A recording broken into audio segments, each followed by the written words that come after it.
and particulate and all that precursors? Are you throwing in SOx and... If you add up particulate matter and all the precursors, nitrogen oxides and sulfur dioxide, for a permitting process, they are equal.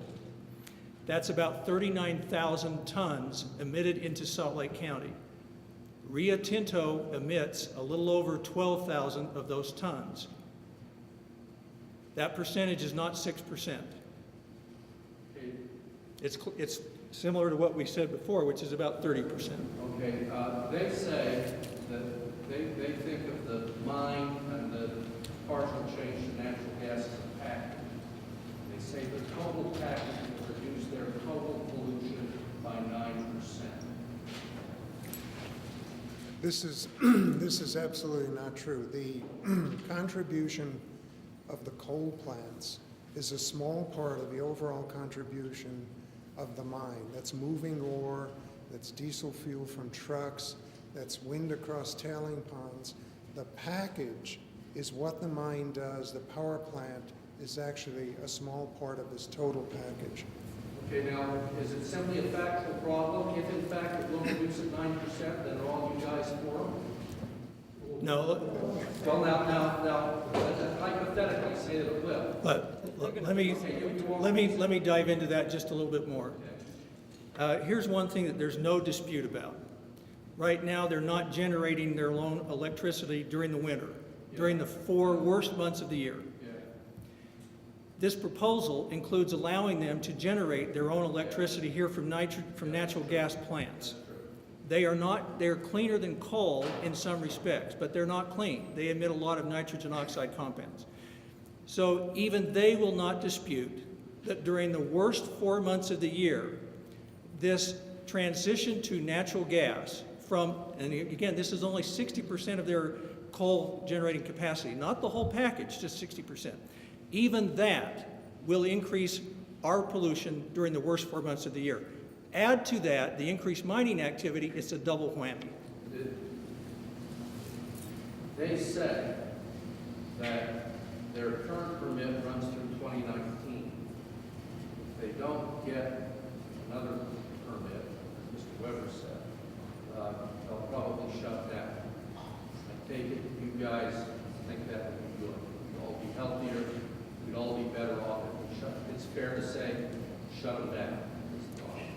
You can argue with less pollution in the valley, and if they shut down, that's one thing. But let me give you a little story. We were actually in negotiations with Rio Tinto, Kennecott. Many of us in this room were sitting down with them, and what we asked them at the time is, keep your pollution emissions at the level they are now with the expansion. And guess what they gave us? The numbers you saw today, which we don't believe. They say we're already doing that.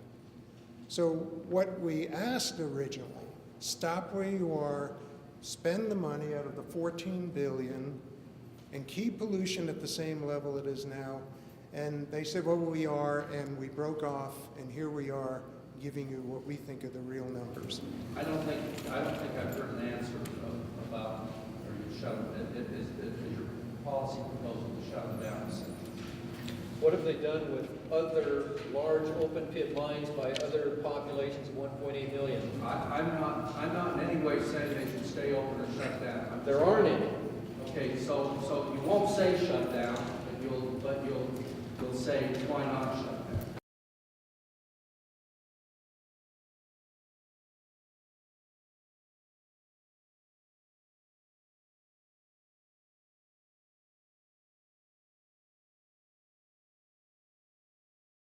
Shutting down is not the issue. Shutting down is not the issue, and this, in our view, in my view, I won't speak for everybody on this panel because they all have their own interpretation of things, and they all, I'm sure, would like to give their answer to that question. My answer to that question is, to raise the issue of them shutting down is a distraction from the issues we have raised, which is they are profitable enough many times over to truly clean up their operations, which is what they should do. Okay, you won't. I can't get anybody to address the shutdown. Are they telling you the truth when they say their permit Yeah, you fellows know better than I do about that, please. It may expire. That doesn't mean they couldn't apply for a new permit. Well, they are. Sure, and they could apply for a different permit than the one they've applied for now. But they have to have a new permit somewhat. Our view is they're creating a false choice. That's right, exactly. I work in an industry that is metals hungry, the architecture and building industry. It would be sophistry for me to stand here and say we don't need metals. That would be wrong. Some of those particular metals, I could do without. Gold, for example. Nevertheless, this culture has to have metals. I would rather those metals come from a clean source, a sustainable source, than from a really nasty one. Now, the real questions before us have to do with the population growth of this valley particularly, and how that train wreck is going to get reconciled. Nobody's talking about what Wasatch Front Regional Council thinks about its air quality problems. I'd like to know what UDOT thinks about Kennecott's expansion as UDOT tries to reconcile its air quality challenges. So is Kennecott a constraint to growth? If I understand what I'm not sure I understood. If I understood what you were saying, it's that you've got a population increase problem, which is leading to our air pollution, and that needs to be addressed. Fair enough. It's all part of the picture. As I recall, you Yeah. said that mines have to grow or die. That's sort of my impression as a non-mine. That you can't keep remining. I didn't say they have to. I said that's what they do. You can't keep remining the same ore. And they say they're shutting down. I take it you say they're locked. That you deny them the permit, they'll just keep going. Is that what you're saying? No. I mean, what are you saying? No, they can assume an equilibrium rate of mining that is within the constraints of the ecosystem that they occupy. That's entirely possible. They could throttle it down, mine more slowly. The problem that they have with that is that metals prices have some sort of periodicity, and they want to hit the high points whenever they can with their production. That may clash with our capacity to absorb their contamination. When they say if they don't get the permit, they plan to start shutting down in 2019, you say they're locked. Let me try another way to approach this, Rod.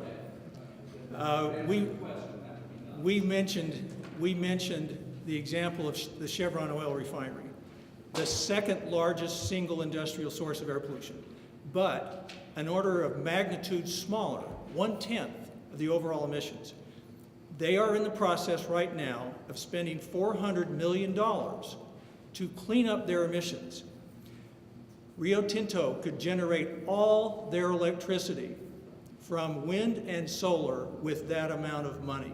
They choose not to. So their choosing to shut down would be their choice. None of the people here, I don't think, I'll again speak for myself, but turn the mic over to any of us.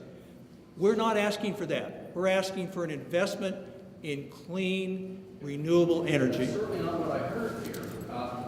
What I thought you say is if they'll go wind and solar, we think they're wonderful. What I heard though is they've got their trucks just put out dust, their tailings leak, everything's going wrong. There's no help for them. They're rotten from top to bottom. Let me just state again, when we were in negotiations, we never said we want you to shut down. When we were in negotiations, we said keep pollution at the same place. I'm sorry, they told me it was down 9% total. You think that's just a lot?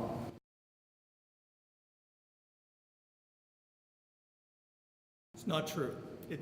That figure is not supported by any of the documents that they submitted to the DAQ. Now, they have not submitted the technical documents on their proposed transition from 4 coal burners to 1 coal burner, albeit the largest coal burner. Those documents are not available yet.